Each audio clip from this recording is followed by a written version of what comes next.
సంవత్సర శుభాకాంక్షలు తెలియజేస్తా ఉన్నాను. ఈ సంవత్సరం అంతా కూడా తెలంగాణ ప్రజలందరి జీవితాల్లో మంచిగా జరగాలని చెప్పి మీరు కోరుకున్న పనులన్నీ నెరవేరాలని చెప్పి మనస్ఫూర్తిగా ఒక ఆడబిడ్డగా కోరుకుంటా ఉన్నాను.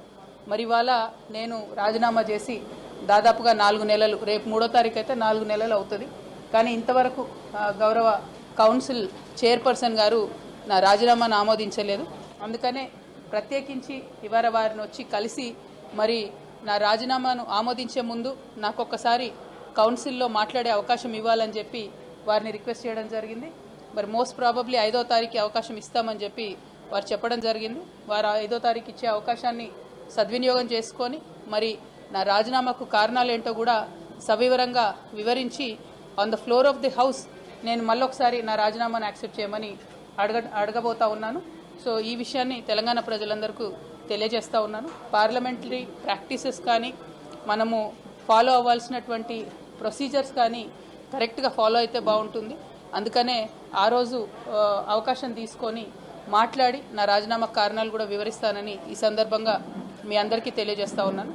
ఎట్ ద సేమ్ టైం నిన్న ఈరోజు రాష్ట్రంలో జరుగుతున్నటువంటి రాజకీయాలన్నింటినీ కూడా, పరిణామాలన్నింటినీ కూడా మనం చూస్తూ ఉన్నాం. మరి ప్రత్యేకించి ఈ మధ్యనే నేను పాలమూరు జిల్లాకు కూడా మరి పర్యటనకు వెళ్ళడం జరిగింది. 10 ఏళ్ల బీఆర్ఎస్, 2 ఏళ్ల కాంగ్రెస్లో కూడా పాలమూరు రంగారెడ్డి ప్రాజెక్ట్ అనేటటువంటిది 1 ఎకరానికి కూడా నీళ్లు ఇవ్వలేకపోయినటువంటి మాట 100% వాస్తవం.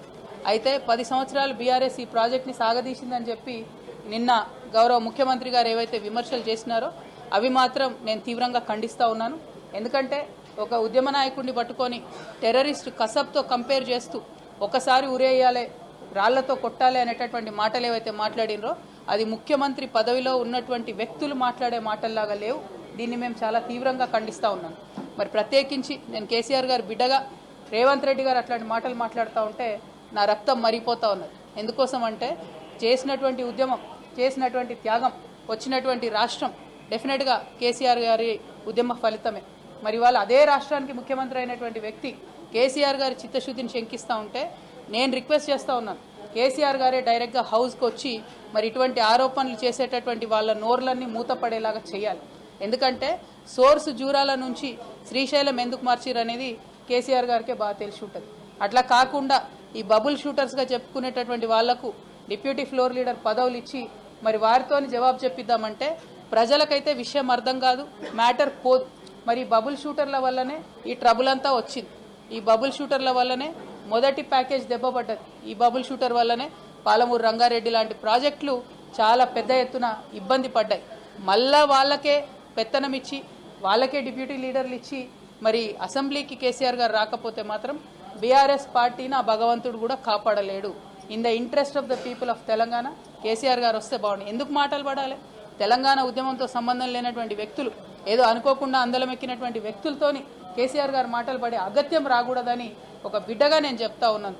అది పక్కన పెడితే రాజకీయంగా ఈ 2 సంవత్సరాల్లో అధికారంలో కాంగ్రెస్ కూడా 1 ఎకరానికి కూడా పాలమూరులో అదనంగా నీళ్ళు ఇవ్వలేదు.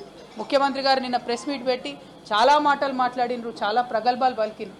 నిజంగా మీరు పాలమూరు బిడ్డ అయి ఉంటే సరే, పాలమూరు రంగారెడ్డికి రకరకాల లీగల్ కాంప్లికేషన్స్ ఉండొచ్చు, కానీ బీమాకి ఏమైంది, నెట్టెంపాడికి ఏమైంది, మీరు ఎందుకు వాటి మీద దృష్టి పెట్టలేకపోయారు? అదేవిధంగా తుమ్మిళ్ళకి ఏమైంది, కల్వకుర్తికి ఏమైంది? ఇవాళ మొత్తం ఫుల్ వాటర్ వస్తూ ఉన్నాయా? కల్వకుర్తిలో 2 మోటార్లు రిపేర్ ఉంటే ఇంతవరకు ఎందుకు రేవంత్ రెడ్డి గారు 1 అడుగు ముందుకేసి 1 రూపాయి దానికి ఇవ్వలేదు? బీమా హాఫ్ కెపాసిటీకి ఇవాళ సప్లై చేస్తూ ఉంటే ఎందుకోసం ముఖ్యమంత్రి గారు దాని మీద మాట్లాడతలేరు? నెట్టెంపాడు మేము డైరెక్ట్గా రిజర్వాయర్లు అన్నీ చూసి వచ్చినాం. 4 టీఎంసీ రిజర్వాయర్ అన్న కాడ 2 టీఎంసీ కూడా నీళ్లు లేవు. ఎందుకు దాని మీద ముఖ్యమంత్రి గారు మాట్లాడతలేరు? నిజంగా మీకు చిత్తశుద్ధి ఉంటే మీరు నిన్న ఏదైతే కేసీఆర్ గారిని క్రిటిసైజ్ చేసినరో, జూరాల నుండి సోర్స్ మార్చి శ్రీశైలం పెట్టిరని చెప్పిరో, మీరు కొడంగల్, నారాయణపేట్, మక్తల్ లిఫ్ట్ ఇరిగేషన్కి మళ్ళీ మీరెందుకు జూరాల సోర్స్ పెట్టడం లేదు? మీరెందుకు లక్ష్మీదేవిపల్లి రిజర్వాయర్ కట్టడం లేదు? మీరెందుకు భీమా నుండి సోర్స్ పెడుతున్నారు? అక్కడ నీళ్లు లేవు. భీమా అనేది ఒక పిల్ల కాలువ, దాని నుంచి వాటర్ వచ్చే ఆస్కారం ఉండదు. అటువంటి దగ్గర మీరెందుకు సోర్స్ పెడతా ఉన్నారు? మీకేం లాలుచి ఉంది ఆంధ్ర పాలకులతో? ఆంధ్రాలో చంద్రబాబు నాయుడు గారు ఉన్న వాళ్ళు మన నీటిని దోచుకొని పోయే ప్రయత్నమే చేస్తున్నారు. ఆ రాజకీయాన్ని పక్కన పెట్టి ప్రాంత ప్రయోజనాలను ఏవైతే ఆంధ్ర నాయకులు కలిసి కాపాడుకుంటున్నారో మన తెలంగాణలో ఆ చిత్తశుద్ధి లోపించింది. ఇవాళ మేడిగడ్డను 2 ఏళ్ళు ఎండబెట్టిన తర్వాత రేవంత్ రెడ్డి గారికి జ్ఞానోదయమై ఇప్పుడు టెండర్లు పిలిచి ఇప్పుడు బాగు చేస్తున్నారు. లక్షల ఎకరాలు 2 ఏళ్లలో ఎండబెట్టిరు మీరు.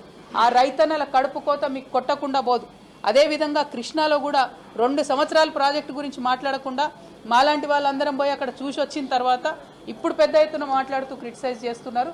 అది మీ మీ యొక్క చిత్తశుద్ధి లేనితనాన్ని, పాలమూరు ప్రజల నుంచి పాలమూరు బిడ్డగా అని చెప్పుకుంటున్న మీ యొక్క వైఫల్యాన్ని మాత్రమే పదే పదే తెలంగాణ ప్రజల ముందు చూపిస్తూ ఉంది. నేను ఇవాళ డిమాండ్ చేసేది ఒకటే, ఏ ప్రాజెక్ట్ అయినా సరే రాజకీయాలకు అతీతంగా ముందుకెళ్ళాలి, ప్రజా ప్రయోజనాన్ని కాపాడాలి. అది కాపాడే విధంగా ముందుకు పోవాలి తప్ప ప్రతి ఒక్కదాన్ని రాజకీయంతో ముడిపెట్టి ప్రాజెక్టు నాపితే ఏదో ప్రతిపక్షాలని బదనాం చేయొచ్చు అనే ప్రయత్నం కరెక్ట్ కాదు.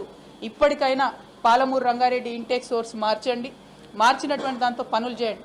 అయినా ఒక్క మాట నేను అడుగుతా ఉన్న, తెలంగాణ ప్రజలు కూడా గట్టిగా ఆలోచన చేసుకోవాలి.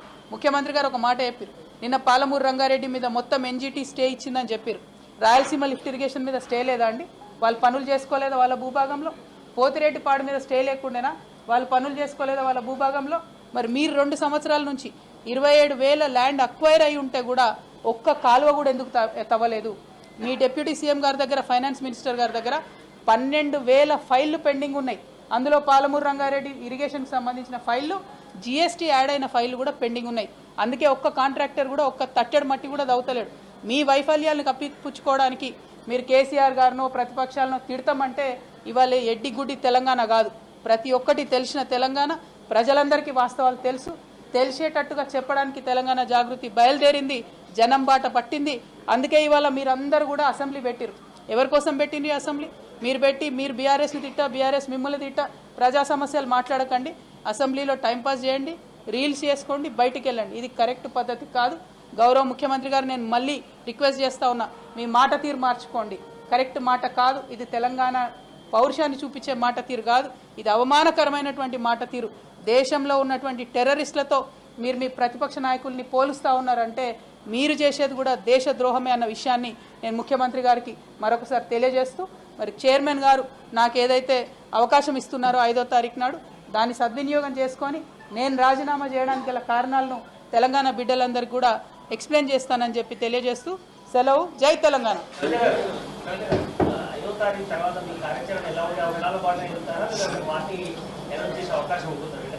జాగృతి జనంబాట కార్యక్రమం ఫిబ్రవరి 20వ తారీఖు వరకు కూడా కొనసాగుతుంది. ఇంకా మొన్న 1-2 జిల్లాలు ఏవో క్యాన్సిల్ అయినాయి, వాటిని కూడా ముందు రీషెడ్యూల్ చేసి పెట్టుకుంటాం. ఓవరాల్గా 33 జిల్లాలు తిరిగిన తర్వాత ఆయా జిల్లాల్లో ఈ 12 ఏళ్లలో ఏం అభివృద్ధి అయింది, ఆయా జిల్లాల ప్రజలు ఏమేం కోరుకుంటున్నారనే విషయాన్ని మేము కూలంకుషంగా అర్థం చేసుకున్న తర్వాత మా కార్యాచరణ ప్రకటిస్తాం.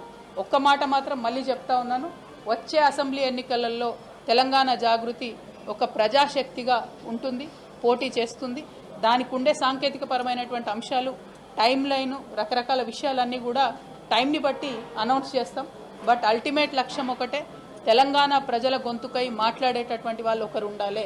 మేము సగం జిల్లాలు తిరిగినాం ఇప్పటికి తెలంగాణలో. ఎక్కడ సమస్య వచ్చినా మాట్లాడితే ఆ సమస్యలు తక్షణమే పరిష్కారం అవుతూ ఉన్నాయి. ఒకరెవరైనా అడిగేటోళ్ళు ఉంటేనే ముందడుగు పడుతుందనే విషయం సుస్పష్టంగా మాకు తెలుస్తూ ఉంది.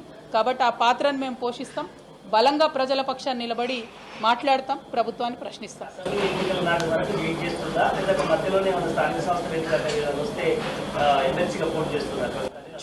చూద్దాం. Let us see how it goes. Thank you. జై తెలంగాణ.